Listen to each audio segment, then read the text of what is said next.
John Obineche. I'm a senior lecturer in the University of Port Harcourt here in Nigeria, and my special field area history, African church history.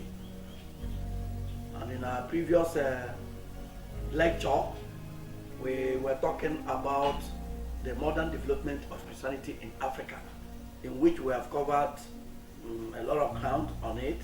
We did the introduction of Christianity in Africa, as a landmark, and then the knowledge of God. As we said, the knowledge of God is not new in Africa per se, because Africans had the knowledge of God even before the coming of Christianity. We talked about the colonialism and development of Christianity in Africa. We talked about it, and we talked about the emergence of the African independent church movement in African Christianity. We left two topics to be treated, and I think that's where we will concentrate our energy today, to complete that topic on that modern development of Christianity. And I did say that day that a book is forthcoming on this topic, modern development of Christianity in Africa. And in that book, we have more comprehensive treatment. Today, we have to conclude this series with two major topics, namely the contemporary trends in modern African Christianity, and then the future development of Christianity in Africa. These are the two major points that time and space could not allow us to reach on that day, and we take this to immediately. The contemporary trends in modern African Christianity, and we have to talk about 5 subtopics under these contemporary trends in modern African Christianity. They are not exhaustive because there are many modern trends or contemporary trends, and the first among that is what I captioned as the role of ecumenism and ecumenical bodies in modern African Christianity. And of course, here we can define ecumenism from the ways of Birch, that said ecumenism, is etymologically a word that originated from the Greek word oikonomē. It can also denote to the worldwide missionary outreach of the church. And when we are also talking about ecumenism, we have to talk ecumenism in terms of inter and intra religious ecumenism. When we talk about the different types of religions coming together, then the intra, we are talking about how it relates to us all, the same religion. How do they relate, and how do they form ecumenism? And here we see more of the intra here, that we are talking about the ecumenism as it has to do with different churches within the Christian religion, as we have the 3 major religions in Africa, for instance, Christianity, Islam, and African traditional religion. When they meet together, of course, ecumenism can be formed in that aspect. How do they relate together? Ecumenism in Africa can be seen as when Africans realize this division that missionary Christianity have left them with, they now got awakened with the need to come together for, to form an African Christianity that will make Africans see themselves as friends and brothers, not as enemies. That Africans were together before, and religion should not, especially Christianity, should not be seen as something that has come to divide them.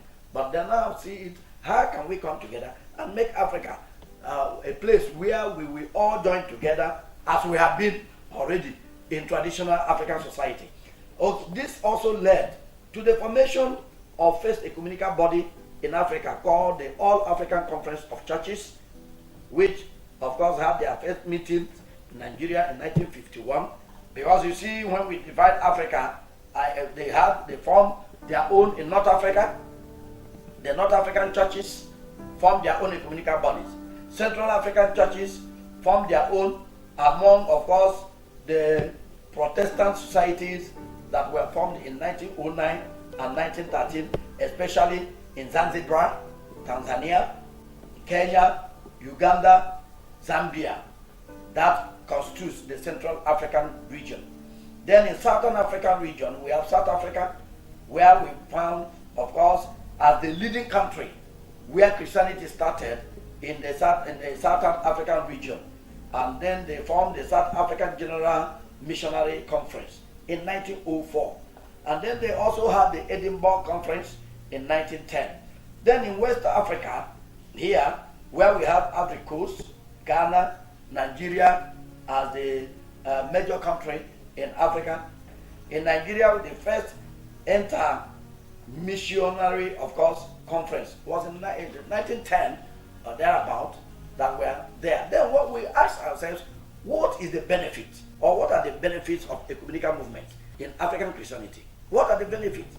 So the ecumenical movement within the Christian religions in Africa gave rooms to churches to dialogue and to explain their points, of agreement together, explain their points of doctrines together. What do they believe is no longer what we believe within ourselves.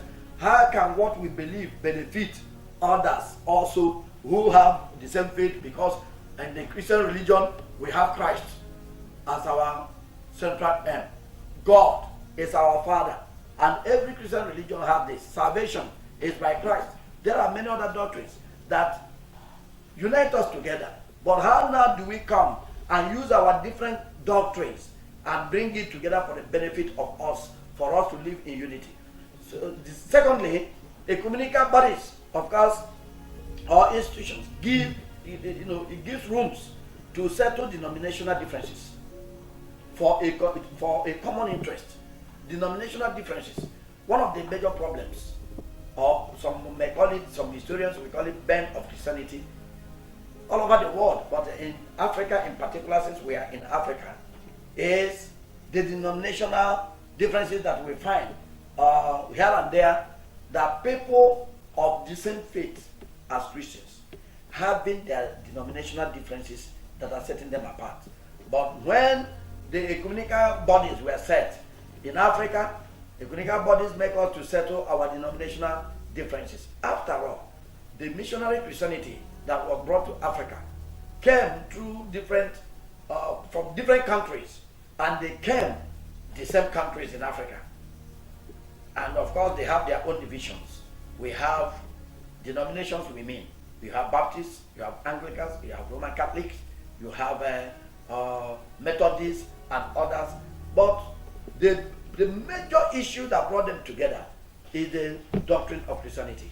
Another benefit that is derived is the translation of the Bible. Every denomination of Christianity has the Bible as the holy book, and of course as the central book of our common reference. So ecumenism brought about coming together, of course, even in the first Christian century and other things, the formation of the Bible, the ecumenical councils, ecumenical bodies come together to push it together, and it helps in the translation of the Bible.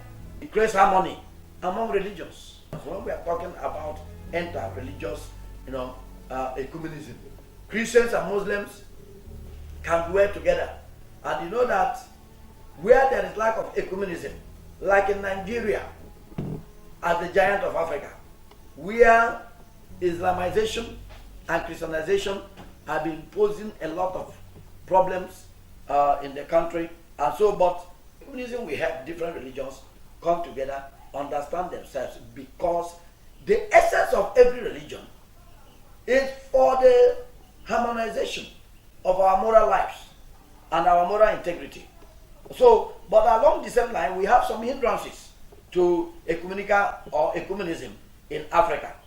Doctrinal differences is one of the hindrances. A typical example is in Nigeria. Christian ecumenical building in Nigeria, in Abuja, the capital city of Nigeria, which is now standing.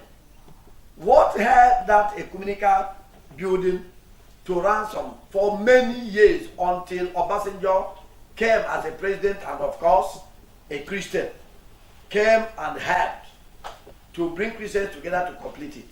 But for many years, in fact, the architectural design created problems.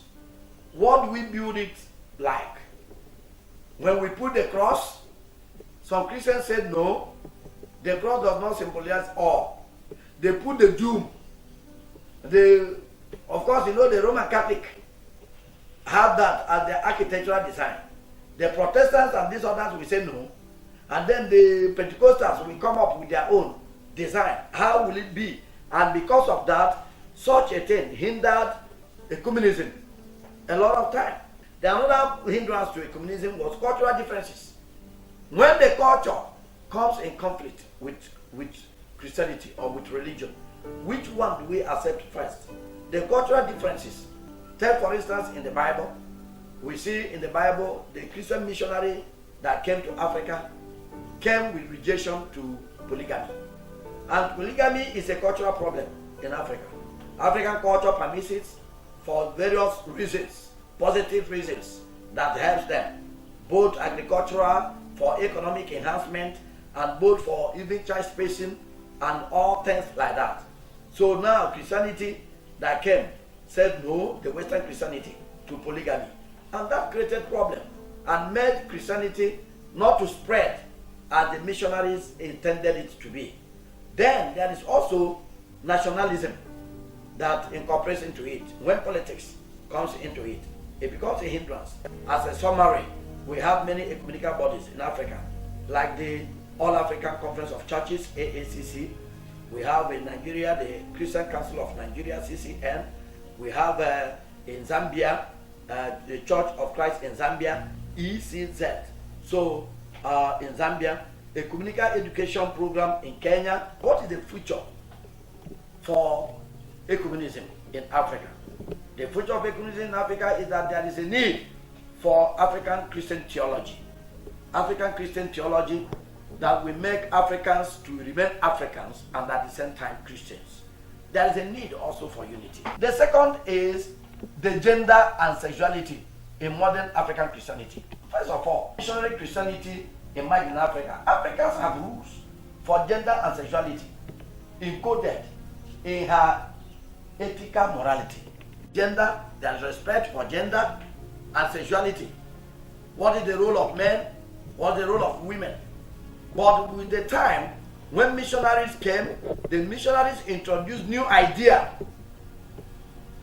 that, of course, that was in rejection to African idea about sexuality and gender, such as initiation rites, polygamy, levirate marriages, among others, which missionary Christianity abhorred, rejected, and they saw it as sinful. And so that threw the Africans into kind of confusion. What do we do? But we have our morality that is really there, that is acceptable. Came the other brand of Christianity, Pentecostalism. How did Pentecostalism see gender and sexuality in Africa? First of all, I think Pentecostalism as a worldwide phenomenon that struck the whole world, that started in 1900s in America, has spread and brought different brands of Christianity even to Africa as a whole. But credit should be given to Pentecostal Christianity as allowing more rooms for female participation, for instance, in churches. The missionary Christianity did not allow. It took years. Even now, it's an unresolved issue in some major Christian denominations in Africa. In Roman Catholic, yes, we have women ordained as reverend sisters, but with different classification of priests. They don't have the equal role. They don't play equal role in ecclesiastical functions as their male counterparts. In Anglican, of course, women are not ordained priests. In Nigeria, some years back, in the 90s, when a retiring bishop in one of the states of Nigeria, Kwara State, Nilorin, attempted to ordain some women before his retirement. The incoming bishop came in and revoked the ordination. In churches, like in denominations like Baptist, of course, the Baptist has allowed the ordination of women. Myself speaking, my wife is a priest in the Baptist, ordained priest in the Baptist denomination. But there also, they practice as the culture allows.